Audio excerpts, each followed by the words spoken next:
جی محترم جناب مجاہد علی.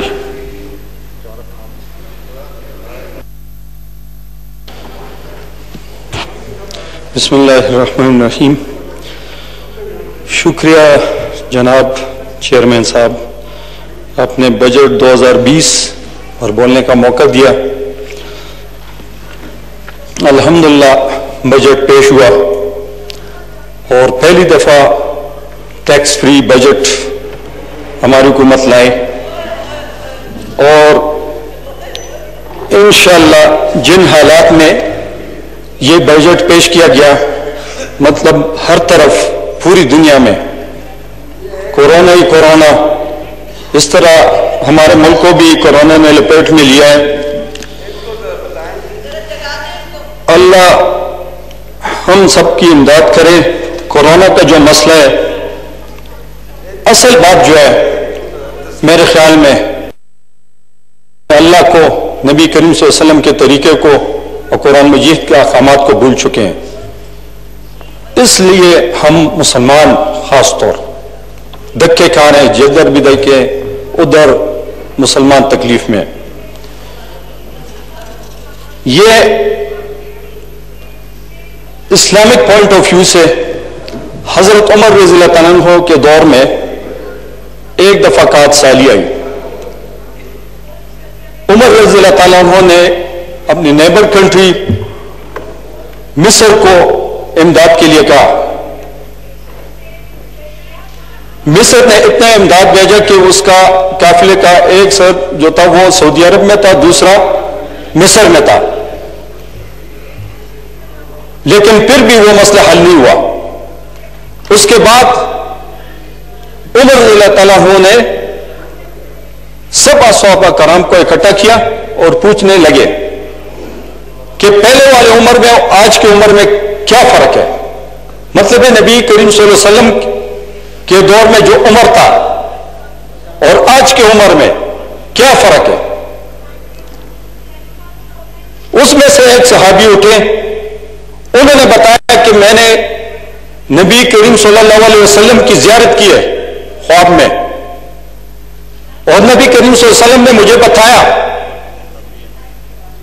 کہ عمر رضی اللہ عنہ کو کہو کہ آپ تو بہت ہوشیار بندے ہو، آپ تو بہت سمجھدار بندے ہو،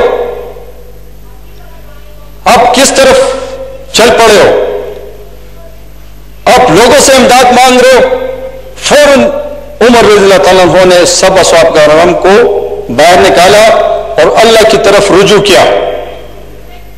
اور اتنے بادل آئے اور بادل باقاعدہ عمر رضی اللہ تعالیٰ سے پوچھ رہے تھے کہ کہاں ہم برسیں، اور اتنی بارش ہوئی، اتنی بارش کہ صحابہ کرام کے کپڑوں میں سوکھی جگہ نہیں تھی. یہ ان کا عقیدہ تھا، یہ ان کا ایمان تھا. لیکن آج مسلمان اسباب پہ یقین رکھتے ہیں، اسباب کی طرف دوڑ پڑتے ہیں.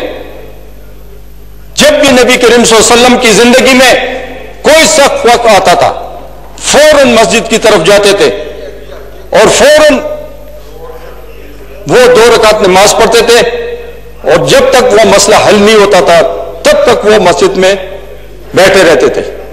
لیکن افسوس ہم مسلمان کہیں اور پنس گئے. اور یہ وبا آپ دیکھیں کیوں آتی ہے، اس کی وجہ کیا ہے. حدیث کا مفہوم ہے، نبی کریم صلی اللہ علیہ وسلم کی حدیث ہے، جہاں پر 3 چیزیں اہم ہو جائیں، سود، زنا اور شراب، یہ 3 چیزیں جہاں پر عام ہو جائے تو وہاں پر اس قسم کی وبائیں آئیں گی. پوری دنیا میں آپ دیکھیں، جدھر بھی آپ دیکھیں یہ چیزیں عام ہو چکی ہے. میں اپنی حکومت سے، اپنے پرائم منسٹر سے یہ درخواست کروں گا، میرے ذہن میں ایک تجویز ہے، اور وہ تجویز یہ ہے کہ ہمارے پرائم منسٹر کو چاہیے، عمران خان کو چاہیے کہ وہ سعودی حکومت سے رابطہ کرے اور پوری دنیا میں جتنے بھی اسلامی ممالک ہیں ان کے جتنی بھی لیڈرشپ ہے سب کو حرم شریف میں بلائیں ملک سلمان سے رابطہ کریں اور ادھر سب کے سب جو ہے لیڈرشپ مسلمانوں کے ادھر اکٹھے ہو جائے اور اللہ کو راضی کرے. جب تک اللہ راضی نہیں ہوگا قسم خدا کی اس کا مسئلہ نہیں، اس کا حل نہیں نکلے گا. حل جو ہے وہ صرف اور صرف اللہ تعالیٰ اس کا حل نکالیں گے. اور آپ سب کو پتا ہے کہ ہمارے اللہ ہم سے ناراض ہے، اور جب اللہ ناراض ہو جاتے ہیں تو اسی طرح ہوتا ہے. تو ہم سب کو چاہیے کہ جب بھی ہم نماز پڑھتے ہیں اس کے ساتھ ایک 2 رکعت صلاۃ حاجات پڑھے اور اللہ سے منت کرے، اللہ کو منائے. یہ دیکھیں آپ اپنے ملک کی حالت دیکھیں، ملک میں کیا ہو رہا ہے، اکانومی کدھر چلی گئی ہے، غریبوں کی چیخیں نکل گئی ہے کورونا کی وجہ سے. پوری دنیا میں یہ چیزیں پتہ نہیں آنے والے دنوں میں کیا ہوگا. میرا مقصد صرف یہ ہے کہ میں بھی آئی ایم رانگ، لیکن میں بھی سوچ یہ کہ ہمارے اللہ ہم سے ناراض ہو چکے ہیں، ہم لوگ باغی ہو چکے ہیں، ہم لوگ وہ کر بیٹھے ہیں جو ہمیں نہیں کرنا چاہیے. اللہ کے لیے ابھی بھی کچھ کریں، اللہ کو منائیں، اور جب اللہ مان جائیں گے اور جب اللہ راضی ہو جائیں گے انشاءاللہ حالات روٹین پہ آ جائیں گے اور حالات ٹھیک ہو جائیں گے انشاءاللہ. باقی وبائیں مختلف اوقات میں آئی ہیں. حضرت عمر رضی اللہ تعالیٰ عنہ کے دور خلافت میں جب عمر رضی اللہ تعالیٰ عنہ خلیفہ وقت تھے تو اس وقت اس کے ایک گورنر تھے حضرت ابو عبیدہ بن جراح. یہ ان کے گورنر تھے، ان کے انڈر جو تھا فلسطین، اردن، شام اور لبنان، یہ 4 ملک اس کے انڈر آتے تھے. ادھر جب وبا آئی تو عمر رضی اللہ تعالیٰ عنہ بارڈر پہ گئے اور حضرت عبیدہ بن جراح رضی اللہ تعالیٰ عنہ کو بتایا کہ ادھر سے نکل آئے. انہوں نے کہا کہ نبی کریم صلی اللہ علیہ وسلم کا فرمان ہے کہ جہاں وبا ہے وہاں سے آپ نے نہیں نکلنا. عمر رضی اللہ تعالیٰ عنہ نے پھر ابو عبیدہ بن جراح کو کہا کہ آپ اس طرح کریں کسی اونچی پہاڑی پہ چڑھ جائیں. وہ وہاں پر بھی چڑھے لیکن پھر بھی موت نے ان کا پیچھا نہیں چھوڑا. اور یہ اسلام کا بہت ہی قابل ترین اکاؤنٹنٹ صحابی تھا ابو عبیدہ بن جراح. اس وبا میں تقریباً یہ چھوٹا سا دانہ نکل آتا تھا، اس سے لوگ مطلب ہلاک ہو جاتے تھے. تقریباً کوئی 20-25 ہزار اصحابہ کرام اس وبا میں شہید ہوئے تھے. یہ آج سے کوئی 1400 سال پہلے یہ وبا آئی تھی. میرے مقصد کہنے کا یہ ہے کہ ہمارے اللہ ہم سے ناراض ہے اور ہمیں چاہیے کہ ہم اپنے اللہ کو راضی کریں. صبح میں سن رہا تھا اپنے منسٹر صاحب کو، سرور خان صاحب کو، بہت دکھ ہوا کہ ایک طرف پی آئی اے کا جو ایئر کریش ہوا کافی قیمتی جانیں جو وہ ضائع ہو گئی. دوسری طرف آج ہمیں پتہ چلا کہ پائلٹ بھی فیک ڈگریاں لے کے بچے ہوئے ہیں.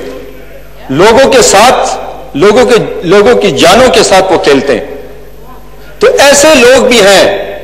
ابھی وہ کہہ رہے کہ 860 میں 262 لوگ یہ مطلب فیک طریقے سے یہ لوگ ان کی ریکروٹمنٹ ہوئی ہے. یہ ہر ڈپارٹمنٹ میں آپ چیک کریں. ہم بطور قوم اپنے آپ کو ٹھیک نہیں کر رہے ہیں. ایک پرائم منسٹر کچھ بھی نہیں کر سکتا. وہ آپ کو سوچ اور ویژن دے سکتا ہے، آپ کو پروگرام دے سکتا ہے، لیکن یہ ہم پہ ڈیپینڈ کرتا ہے. ہمیں چاہیے، ہر کسی کو چاہیے کہ وہ اپنے آپ کو، اپنے بچوں کو، اپنے اہل عیال کو صحیح ٹریک پہ ڈالے اور اس ملک کے لیے سوچے، اس وطن کی سوچے، آنے والے جنریشن کے لیے سوچے ہم تو 40 کراس کر چکے, 50 کراس کر چکے, ہمارا تو ڈاؤن فال شروع ہے. آنے والے بچوں کے لیے سوچیں, یہ کس طرف ہم جا رہے ہیں. اللہ کے لیے ابھی بھی کچھ وائنڈ اپ کرے اور ہو سکتا ہے. وائنڈ اپ پلیز. باقی جی میں یہ موٹر سائیکل کے ایکسیڈنٹ کے حوالے سے کہوں گا کہ کافی سارے آپ کے حلقوں میں بھی ایکسیڈنٹ ہوتے ہیں, زیادہ تر میجورٹی آف دیم جو ہوتے ہیں وہ ایک موٹر سائیکل ایکسیڈنٹ کی وجہ سے قیمتی جانیں ضائع ہو جاتی ہے. میں فیڈرل گورنمنٹ کو اور پلس پروونشل گورنمنٹس کو سب کو میں ریکویسٹ کرتا ہوں کہ اس کے لیے کوئی قانون سازی کریں اور ایسے بچوں کو بالکل منع کرے جو بچے مطلب ہے انڈر ایج ہے یا مطلب میرے خیال میں انڈر 25 ان کو منع کرے موٹر سائیکل سے. آپ جدھر بھی جائے 2-3 اور ہر تیسرا بندہ جو ہے وہ موٹر سائیکل کے ایکسیڈنٹ میں ضائع ہو جاتا ہے. تو یہ چیزیں جو ہے یہ کافی ضروری ہے. اور اپنی بہن جو ہے ہماری ڈاکٹر عافیہ صدیقی, اس کے لیے اپنے گورنمنٹ کو ریکویسٹ کرتا ہوں کہ ان کے لیے بھی کچھ کرے. کافی عرصے سے ہماری بہن ادھر ان پریزن ہے. میں نے پرائم منسٹر صاحب کو بھی بتایا, میں نے فورن منسٹر صاحب کو بھی بتایا, پرسنلی میں نے بتایا, اور ابھی دوبارہ سے میں on the floor of the house request کرتا ہوں کہ ہماری بہن کے لیے کچھ کریں. کب سے وہ قید میں پڑی ہیں.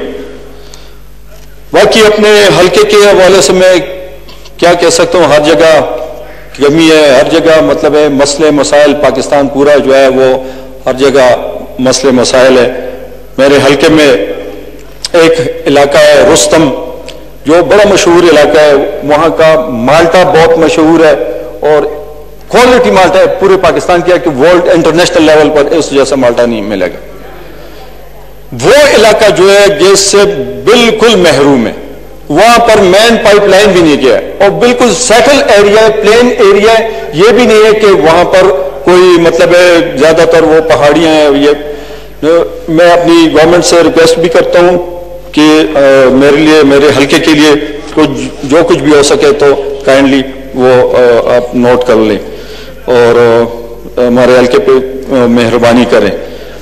اور باقی اوورسیز پاکستانی کافی سارے جو ہیں ان کے لیے جو ایفرٹس ہو رہی ہے ہماری گورنمنٹ کی طرف سے, میں اسے بھی اپریشیٹ کرتا ہوں. اور باقی ڈیڈ باڈیز کافی سارے جو ہیں وہ ادھر پڑی ہیں, تو اس کے لیے گورنمنٹ کو چاہیے کہ جتنا ہو سکے ان کے لیے کریں.